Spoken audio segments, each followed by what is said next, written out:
Welcome to today's Tech Talk. I'm Mark Gallagher. I'm here today with Chris Van den Elzen to discuss radar, where we have been, the future, and also the various radar products that Veoneer has to offer. Chris, for those who are not, as radar savvy, can you give us a quick description of what a radar is, how it works, and why it's so important in today's technically advanced vehicles? Absolutely. So radar stands for radio distance and ranging. And we generate a radio frequency, a center frequency, and we sweep it up and down and transmit it out into the world. As it comes back from different objects that we have out there, we actually get a Doppler frequency shift. So when our frequency goes out, if it comes back as a higher frequency, we're actually closing in on that target. If it's a lower frequency, that target's moving away from us. And the amount of time that signal was out there and coming back, the time of flight of these radio waves is constant. So if it takes a long time to come back, then that target was really far away. And it's important to have radar, cameras, visible light spectrum, LiDARs, GPS mapping, all of these technologies together as we get into these more and more advanced features, so that we can have more and more confidence on the targets that we're measuring and that we're doing the right thing and making the right choices in our drive policy. Veoneer is not only an innovator in radar, it has a long history, 28 years with this product. Tell me a little bit about the products we have to offer today and kind of where we've come from. Yeah, we were actually in at the forefront of radar and automotive, helping Mercedes get to their Distronic adaptive cruise control back in 1999 with a 77 gigahertz radar. And gigahertz is a reference to the frequency that we operated in. Audio and voice is anywhere from like 10 to 2000 hertz, and then TVs in the megahertz, and this is up in the gigahertz. So this is very high frequency operation that we're talking about, creating sine waves, waves through the air. Back then there was a 77 gigahertz front-looking radar. Since then we've expanded in the 24 gigahertz space. With ultra-wideband radars doing, blind spot warning and rear cross-traffic alert and things close around behind the vehicle.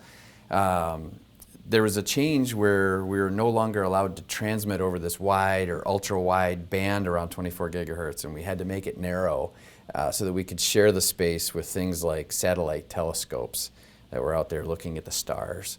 So we created this narrowband 24 gigahertz, and from there we've created an entire product line. We've got 6 different products now in the radar product area, and we'll talk a little bit more about each one of those. Are we still engineering and producing these narrowband radars?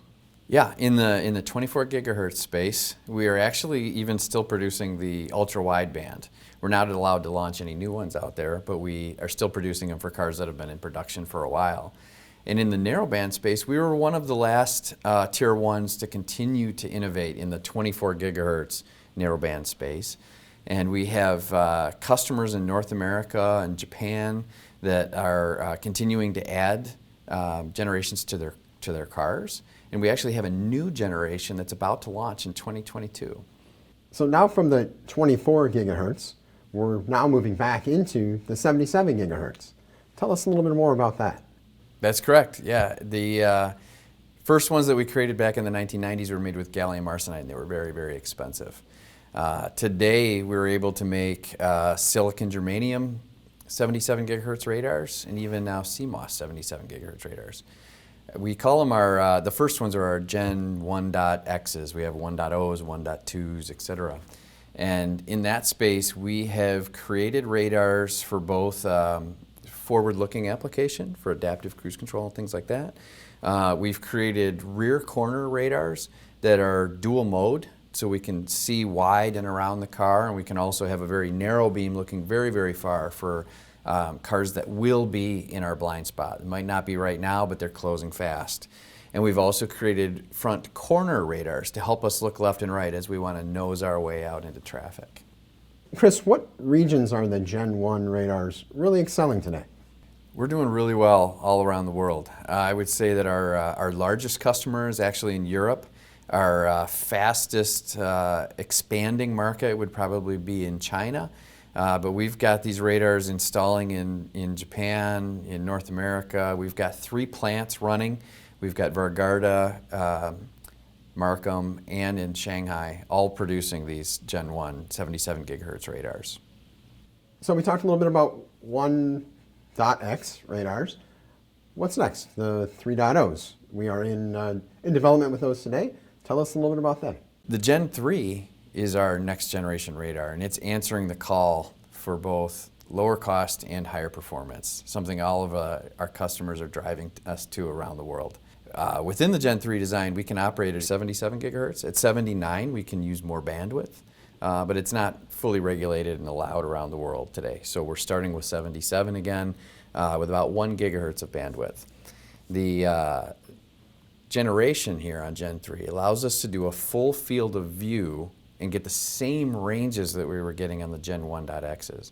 So before, where we had to do a dual mode, we're finding that we can have that same level of performance over the full field of view with just one mode. We are continuing to make versions for the corners, the four corners around the car, as well as one specifically to be a forward-looking radar in the front to use for adaptive cruise control or highly automated driving. So what are some of the key advantages of the 3.0 radar? We're seeing customers have requests for very high tolerances for roll, pitch, and yaw. They also have a high expectation for us to be able to see through high loss or highly reflective bumper covers. Bumpers get bumped.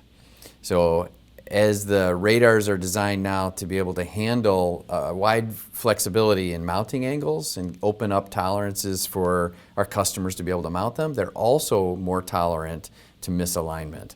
If the bumpers get hit, if the owner goes out and grabs a can of spray paint and touches up his own bumper, the Gen 3 radar is much more tolerant to that. Very nice. We've prepared a short video to kind of give a visual of what you're talking about. Let's take a quick look.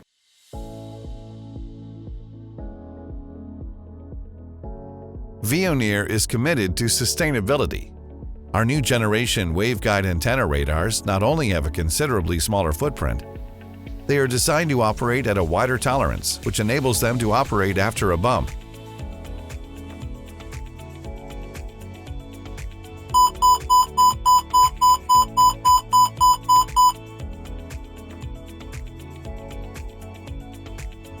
Veoneer is advancing vehicle safety one sensor at a time.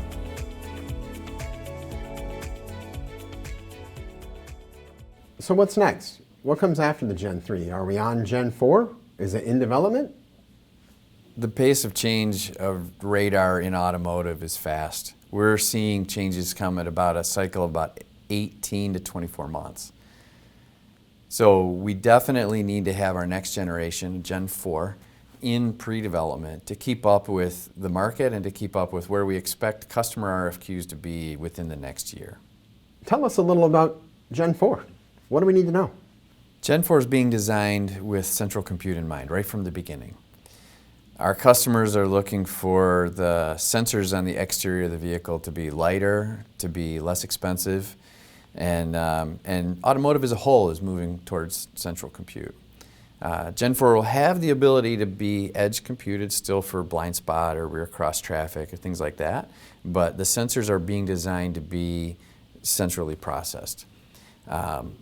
The capability when we're processing all these radars at the same time, and we can look at any one object out there from 2 or maybe even 3 radars, we can improve our measurements. We can improve angular accuracy, really place that object in the world relative to our vehicle highly accurately. 28 years of building radars in the world, right? What are we doing to address that with this Gen 4 radar? There are a lot of active radio transmitters out there in all these bumpers, front and back, around the cars. Gen 4 will be the first one for us to have active interference rejection designed right in from the beginning. So we see the need for being able to not interfere with others and be able to reject interference from others. And this design from the beginning will have that at a chip level integration. So we have some current development going on, the core development. There's some pre-development with Gen 4. What's next? Is there a Gen 5? There actually is, Mark. Gen 5 is going to be an imaging radar.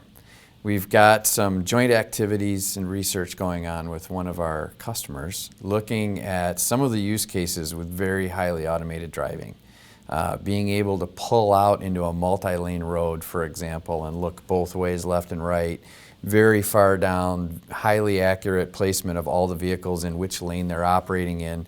We call these radars imaging radars because the accuracy is getting to the point of an image, like a point cloud and a LiDAR, or like an image from a camera. We're going to have so many vertical and horizontal points that we're measuring that we actually take a radar image of the world. And all of this creates a lot more data for the car, but this is where we're headed with multimodalities, with LiDARs, cameras, radars, as we take over more and more responsibility from the driver. So we have vision, we have LiDAR, we have thermal, we have all of these ways to see the world. Why do we need radar to go along with them? These imaging radars, Gen 5 radars, these are the pinnacle for performance, and these will compete on performance, not on price. So we've got different customers at different performance targets and different price targets, and that's why we've got this portfolio of radars that we're carrying. This one is one that's definitely going to compete more on performance, and it's going to be priced significantly higher. But it brings that high level of performance that'll be needed as we want to be able to let the drivers do more and more things outside of the driving task. And over time, do you see that price point coming down? It will. With volume, all of these radars in each one of their segments, the volume helps bring the price down for both purchasing cost and production efficiencies. But at the beginning, it starts off as a high performance product.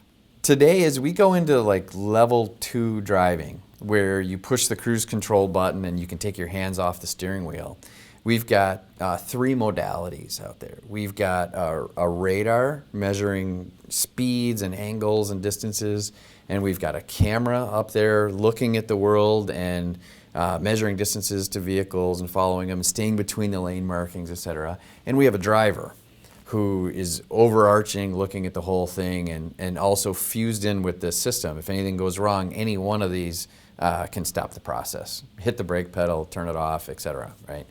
As we go to another level and we want to be able to let the driver step away for a minute, disconnect from this system, we need a third modality.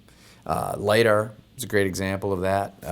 Thermal imaging, highly accurate maps and GPS or vehicle to vehicle, something. We need 3 really, so that we've got 3 different orthogonal modalities that we're measuring the world around us and making this decision of stop, go, turn right, turn left, etc. So Chris, are there any new use cases, new segments? How else can we use radar in the market today? In cabin is a whole new frontier for us. This is a whole new segment. It doesn't take another slice of the pie. This is a whole nother pie, so to speak. We're looking in cabin, and we're looking for child left behind. We're looking for occupancy and presence in the vehicle. This really does start to fuse. Instead of outside the car fusing together with the camera and the windshield, we're inside the car fusing with the driver monitoring camera. This one is an exciting one, and I'd like to say we just won our first customer with our first generation product. So for us, it's really the dawn of a whole new thing. For in-cabin, we also have a short clip we can show just to give a visual of how this is going to work. Let's take a look. One of the key features of interior cabin sensing is child presence detection. This feature constantly monitors the interior cabin of the vehicle and detects if a child has been left behind or entered the vehicle without an adult aware. When the system activates the child presence detection warning, the vehicle's horn and hazard lights are used to attract attention to the vehicle.